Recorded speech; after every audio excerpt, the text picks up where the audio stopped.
Hi friends, this is Leela. Welcome to my channel Leela Web Dev. So we have successfully completed the Ajax calls through the XHR request object. Now it's time for us to move on to the modernized way, that is nothing but Fetch API. So let's learn about this Fetch API thing. So in order to learn this Fetch API, what I will try to do is, so here I will rename this one to client-XHR. Okay, client-XHR. So let's rename it. So I renamed this like client-XHR. The same code I will copy it and paste it down. So let's copy, or otherwise in the Explorer we'll try to copy. So copy and paste it. Yeah, XHR copy. And let's go into here. I will rename this one to client-fetch. So this is our code. Now in this one, what we will try to do is, first we will try to implement the get request. So here in our index.html, everything is same, and the app.js is also same. So first we need to implement this fetch post thing. So for that one, we need to change our Ajax library. So right now we don't have any usage of this dot.xhr. So let's keep it like this. And we need to change this dot get thing. So here we need to call the fetch request. So for that one, so we'll be calling this fetch request and the URL. Okay. So we'll be having this URL. So next what we will be having, and when this response we got it, so we need to return the response.json. Okay, so this returns a promise. So this is the code, and these all the things are not required. So error block, if you want, means you can do something like dot catch of error, and you can do console.log of error. That's it, completed. So now if I try to remove this one, all it's not removing, delete, yeah. So console.log of error. So now we got this code. So next one, what we need to do, let's go to the app.js, and here this is the fetch post. And in this fetch post, what we need to do, so we have the fetch post means here this one. So post URL is correct, Ajax library we have created, and Ajax.get is correct, but we don't have a callback URL. So this time what you will be having, so we need to close it here. Dot then of post you will be getting, and here we need to do this one all. So there is no need to have this one all. So here we can copy this one, copy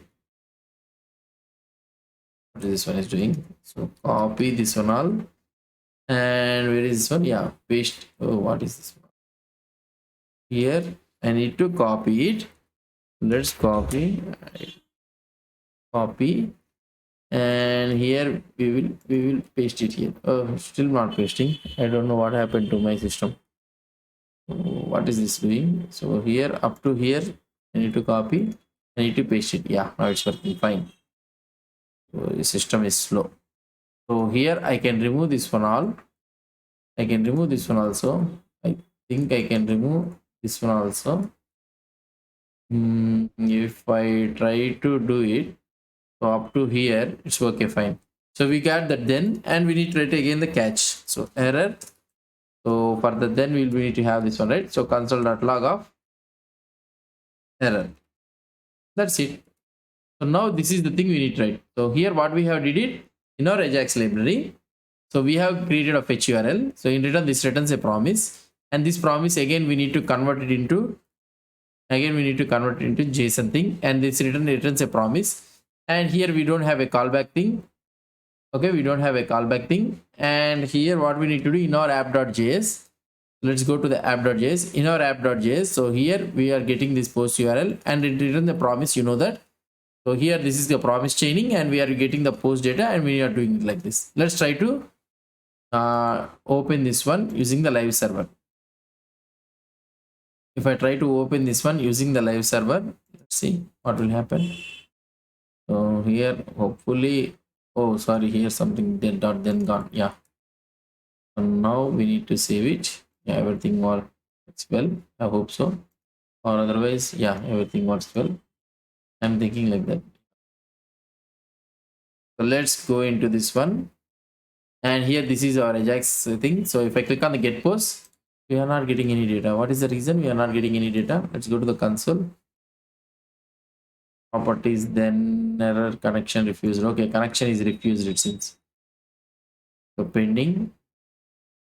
Okay, we didn't started the server. Let's start the server. Cd server npm start. So let's start it. Let me take some time to start it. Starting very quickly, I think. So if it starts, yeah, here it's starting, still starting. Server listening yet, we need to get it. Yeah, fine. So if I try to refresh this page, and you don't need to refresh. So get post, we got the data, but we are not able to see the data. Why? Because unable to read then where we are unable to read it, dot then. Okay, so let's see. So ajax dot get of post URL dot then, we are not able to receive it. So what happened? So that means we are not returning the promise. Let's go here, and we are returning the promise. Okay, here we need to return it again. Here we need to return it again. So we need to return the promise, right? So we need to return the promise. Now if I try to see the output, let's see. And if I click on the get post, see, now we are able to get the output without any problem. So this is how we will be doing using the fetch API. So this involves a less code, right? So now what I can do here, let's go into this one. For example, right now we are using the 2 catch blocks. Here I am using 1 catch block, and also here also I am trying to using 1 catch block. So instead of using this promise chaining, we can also send a callback also. For example, instead of using like this, so I will get the post data, and I can write it something like these are all the data. I can copy it and I can paste it here, and I can remove this one also. So that means we are sending this one as a callback. So post URL, and here what I can say in the Ajax library, we are receiving a callback here. So I am receiving a callback. So now what I need to do, so when this JSON response is done, so here I can do dot then of post. So we got the post data, and here I can call this callback, right? So there is no need to callback of post. That's it. So we can also do it like this. Now we have only the 1 catch block, and here we are using through the what I can say callback functionality. If I try to use the same thing, refresh it, and if I click on the get post, see, now we are also able to get the same output using the fetch thing. And now here if you want, you can also do something like shortcut thing. So you can use the reference thing, something like that, callback, so that automatically handler will be called. And here also you can say, instead of using this one, you can also remove this one all, and you can maintain it as pretty simple. Okay, so like this. So dot then response dot json dot then callback. So now this one is also very simple. So now if I try to see the output, then also it will work without any problem.